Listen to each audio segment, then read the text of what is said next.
ഇന്നലെ സോഷ്യൽ മീഡിയയിൽ ഒരു വിദ്യാർത്ഥി അധ്യാപകനെ ഉപദ്രവിക്കും, വെളിയിൽ വെച്ച് കണ്ടോളാം എന്നുള്ള ഒരു വീഡിയോ കാണാനിടയായി. ആദ്യമേ പറയട്ടെ, ആ വീഡിയോ ഷൂട്ട് ചെയ്തതോ CCTVയിൽ കിട്ടിയതോ ഏതായാലും അത് ശരിയായില്ല. വിദ്യാർത്ഥി അധ്യാപകനോട് കയർത്ത് സംസാരിക്കുന്നു, ഭീഷണിപ്പെടുത്തുന്നു. അതൊക്കെ തെറ്റ് തന്നെയാണ്, പാടില്ല. പക്ഷേ അത് സോഷ്യൽ മീഡിയയിൽ വിവാദമാക്കിയത് വിദ്യാർത്ഥി എന്നുള്ള നിലയ്ക്ക് അവനോട് ചെയ്ത ഏറ്റവും വലിയ തെറ്റാണ്. വിദ്യാർത്ഥിയേക്കാൾ ഇവിടെ തെറ്റ് ചെയ്തിരിക്കുന്നത് ആ അധ്യാപക സമൂഹവും ആ സ്ഥാപനവുമാണ്.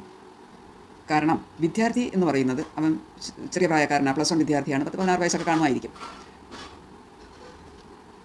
ഒരു വിദ്യാർത്ഥി എന്ന് പറയുന്ന ഒരിക്കലും പക്വത എത്തിയ ഒരാളല്ല. ഈ കുട്ടിയെ സംബന്ധിച്ചിടത്തോളം അവൻ 11ാം ക്ലാസ്സിൽ പഠിക്കുന്നു. നമ്മൾ അധ്യാപകർ എങ്ങനെയാണ് വിദ്യാർത്ഥികളെ കൈകാര്യം ചെയ്യുന്നത്? അവൻ വരുന്ന സാഹചര്യം ഏത്? അവൻ എന്തുകൊണ്ട് അങ്ങനെ പറയാനിടയായി? അവൻ്റെ പേരൻ്റൽ സ്റ്റാറ്റസ് എന്ത്?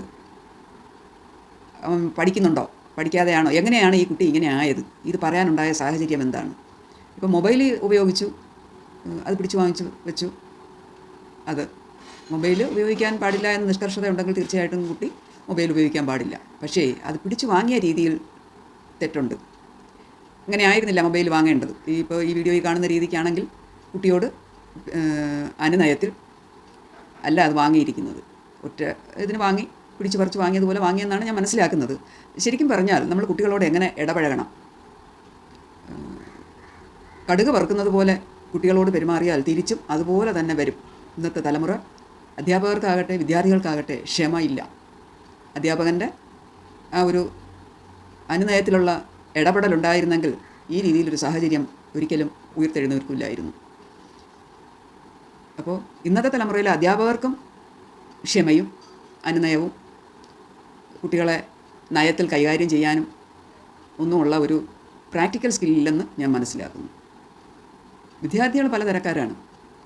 അവർ ഇന്നത്തെ സാമൂഹ്യ പരിസ്ഥിതിക്കനുസരിച്ച് അതിനൊപ്പം ഉയരാനും വളരാനും എന്തുണ്ടെങ്കിലും, അത് നന്മയാണെങ്കിലും തിന്മയാണെങ്കിലും അവരത് ഉൾക്കൊള്ളാൻ എങ്ങോട്ട് ചായുമെന്നുള്ളത് നമുക്കറിയത്തില്ല. അവരുടെ പ്രകൃതം അതാണ്. അതുകൊണ്ടാണല്ലോ അവർക്ക് നമ്മൾ ഉചിതമായ പാഠഭാഗങ്ങളും നിർദ്ദേശങ്ങളും ഗൈഡൻസും ഒക്കെ കൊടുത്ത് അവരെ നമ്മളെ വളർത്തിയെടുക്കാൻ ഇങ്ങനെ ബേസിക് എഡ്യൂക്കേഷൻ കൊടുക്കുന്നതും ഒക്കെ അതുകൊണ്ടാണല്ലോ, അവരെ നേർവഴിക്ക് നയിക്കാൻ. ഇനി ഈ കുട്ടിയുടെ വീട്ടിലെ അന്തരീക്ഷം ശ്രദ്ധിച്ചോ? ഓവർ പരിലാളന കിട്ടുന്ന കുട്ടികളും വശക്കേടാകും. ഒട്ടും പരിഗണന കിട്ടാത്ത കുട്ടികളും, വീട്ടിലൊട്ടും കെയർ കിട്ടാത്ത കുട്ടികളും വഷളാവും. അങ്ങനെയാണോ? അതോ കുട്ടി എന്തെങ്കിലും സോഷ്യൽ ഈവിൾസിന് അടിപ്പെട്ടു പോയോ? അവനെ ഇത്രയും പിണക്കുന്നതിന് മുൻപ് അവനെ മനസ്സിലാക്കി അവനിലെ തെറ്റുകുറ്റങ്ങൾ എന്താണെന്ന് നോക്കിയെടുത്ത് അവനെ കറക്റ്റ് ചെയ്യുകയായിരുന്നു ആ അധ്യാപകരെല്ലാവരും കൂടി ചെയ്യേണ്ടത്. ഇത് കുട്ടി HMൻ്റെ മുൻപിൽ കസേരയിലിരിക്കുന്നു, ഒരു ടീച്ചർ അവിടെ ഉണ്ട്, ടീച്ചർ മൊബൈൽ എടുക്കുന്ന കാണാം, ഇത് ഷൂട്ട് ചെയ്തിരിക്കുന്നു. അപ്പോൾ ഇത്രയും ഒന്നുകിൽ CCTVയിൽ പിടിച്ചു, അല്ലെങ്കിൽ ഷൂട്ട് ചെയ്തു. അപ്പോൾ ഇത്രയും ആ കുട്ടിയെ അവിടെ ട്രാപ്പിൽ പെടുത്തിയിരിക്കുന്നു.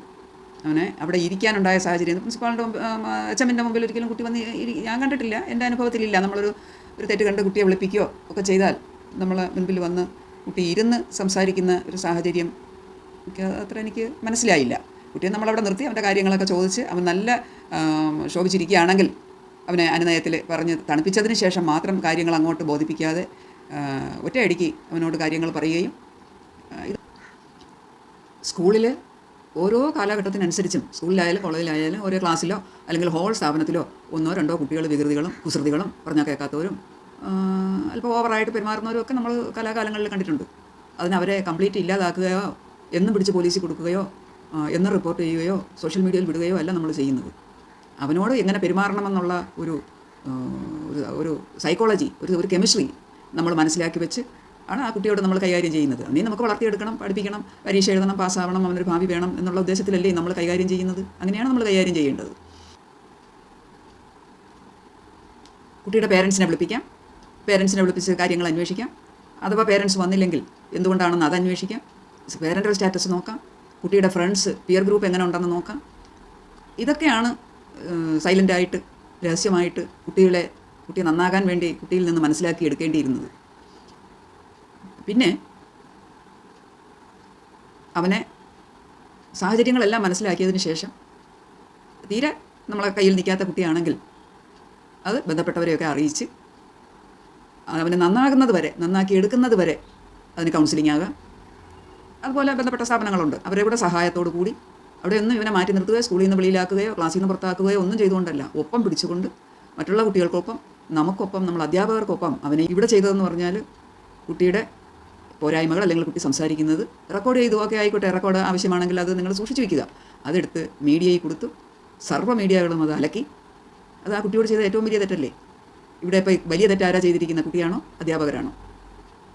കുട്ടിയുടെ സൈഡ് ഞാൻ ന്യായീകരിക്കുകയല്ല.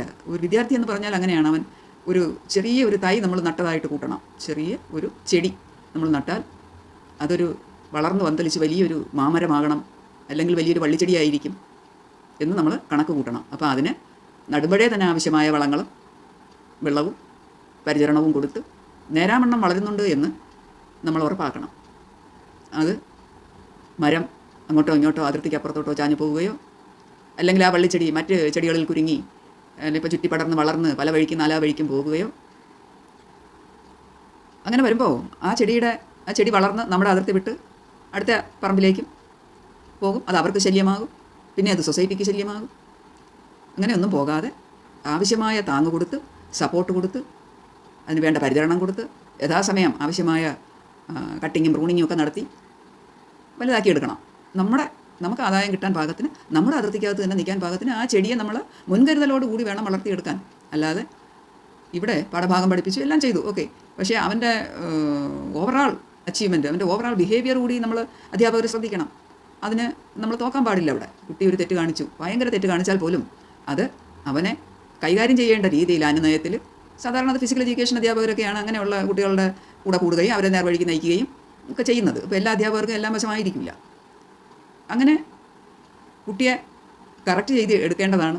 ഓരോ കുട്ടിയെയും അവന് ആവശ്യമായ പരിചരണവും ശ്രദ്ധയും, അവന് വിവേകം ഉദിക്കാനും അവന് വിവരം വയ്ക്കാനും അവനാവശ്യമായ വസ്തുതകൾ മനസ്സിലാക്കാനും ഇൻഫർമേഷൻസ് ഗെയിൻ ചെയ്യാനും എല്ലാം അവൻ്റെ സർവ്വതോമുഖമായ വളർച്ചയ്ക്ക്, കലാകായിക വാസനകൾക്കൊക്കെ നമ്മൾ പ്രോത്സാഹനം കൊടുത്ത് വളർത്തിയെടുക്കേണ്ടതാണ് നമ്മുടെ അധ്യാപകരുടെ കടമ. എവിടെയെങ്കിലും കുട്ടിയിൽ വീഴ്ച കണ്ടാൽ അത് ക്രമത്തിലധികമായ വീഴ്ചയായാൽ പോലും അവനെ തള്ളിക്കളയരുത്. തള്ളിക്കളഞ്ഞാൽ ഒരു തലമുറയാണ് നമുക്ക് നഷ്ടപ്പെട്ടു പോകുന്നത്. അവൻ്റെ ഭാവിയും അവൻ്റെ തലമുറയും അവൻ ഉൾക്കൊള്ളുന്ന സൊസൈറ്റിയും ഒന്നാകെ നാശത്തിലേക്ക് പോകും. അതുകൊണ്ട് ദയവ് ചെയ്ത് അധ്യാപക സമൂഹം ഒരു വിദ്യാർത്ഥി തെറ്റ് ചെയ്തു, കുറ്റം ചെയ്തു, കുഴപ്പം ചെയ്തു എന്ന് പറഞ്ഞ് അവനെ തള്ളരുത്. അവനെ യഥാവിധം അതിനാവശ്യമായ ട്രെയിനിങ്ങും ഇൻസ്ട്രക്ഷൻസും എല്ലാം നിങ്ങൾക്ക് മേലാഫീസിൽ നിന്ന് കിട്ടുന്നുണ്ടാകും. അത് വെച്ചിട്ട് ആ കുട്ടികളെ അവരുടെ ജീവിത സാഹചര്യവും നിലവാരവും സ്വഭാവവും മാനസികാവസ്ഥയും മനസ്സിലാക്കി അവരോട് വിശേഷങ്ങളും കാര്യങ്ങളും ചോദിച്ച് മനസ്സിലാക്കി അവനെ അനുനയത്തിൽ അടുത്ത് പിടിച്ച് പെട്ടെന്ന് നിന്ന നിലയ്ക്ക് ഒരു ആക്ഷൻ എടുത്തു കൊടുക്കാതെ അവനെ അനുനയത്തിൽ അടുത്ത് കൂട്ടി ഒത്തുനിന്ന് സ്നേഹത്തിൽ സൗമ്യമായിട്ട്, അവിടെയൊന്നും നമ്മളൊരു അധ്യാപകനൊരല്പം ക്ഷമ കാണിച്ചെന്നോ സൗമ്യത കാണിച്ചെന്നോ അല്ലെങ്കിൽ അവനോണം താണുപോയി എന്നോ പറഞ്ഞിട്ടൊന്നും അങ്ങനെയൊന്നും ചിന്തിച്ച് അധ്യാപകൻ മോശമാകേണ്ടതില്ല. അയ്യോ ഞാനങ്ങ് താണുപോയോ കുട്ടിയുടെ മുമ്പിൽ എന്ന് ഒരിക്കലും അധ്യാപകർ ചിന്തിക്കേണ്ട. ചില സന്ദർഭങ്ങളിൽ നമുക്കതൊക്കെ വേണ്ടി വരും. അവനോളം താഴേണ്ടി വരും, ചിലപ്പോൾ അവനെക്കാളും താഴേണ്ടി വരും. ഇവിടെ ഇപ്പം നമ്മൾ വാർത്തകളിലൊക്കെ കാണുന്നത് അധ്യാപകനോട് മാപ്പ് പറയാം എന്ന് സമ്മതിച്ചതായിട്ടാണ്. അപ്പോൾ അത് ഇത്രത്തോളം വിസ്തൃതമായിട്ട് കൊണ്ടുപോകാതെ അത് ആ സ്ഥാപനത്തിൽ തന്നെ ആകാമായിരുന്നല്ലോ. ആവശ്യമായ റെക്കോർഡുകളൊക്കെ സൂക്ഷിച്ച് വെച്ചിട്ട് അവനെ ഇന്ന് കിട്ടിയില്ലെങ്കിൽ നാളെയോ മറ്റന്നാളോ തഞ്ചത്തിലോ സാവകാശത്തിലോ ഒക്കെ അവനോട് ഇടപെടാമായിരുന്നു. അതായിരുന്നു ചെയ്യേണ്ടിയിരുന്നത്. ഏതായാലും ഇവിടെ ഇപ്പോൾ ആ അധ്യാപകരെക്കാളും അവന് ബോധം വന്നിരിക്കുന്നു. അവന് അവബോധം വന്നു. അവൻ ചെയ്ത തെറ്റാണെന്ന് അവന് മനസ്സിലായി. അവൻ ക്ഷമയും മാപ്പും പറയാൻ തയ്യാറായി. വളരെ സന്തോഷം. നമ്മുടെ അധ്യാപക സമൂഹവും കുറച്ചുകൂടി കർമ്മകുശലരായി കുട്ടികളോട് പെരുമാറണമെന്നും ഇടപെടണമെന്നും അവരുടെ കാര്യങ്ങൾ മനസ്സിലാക്കണമെന്നും എനിക്ക് പറയാനുണ്ട്.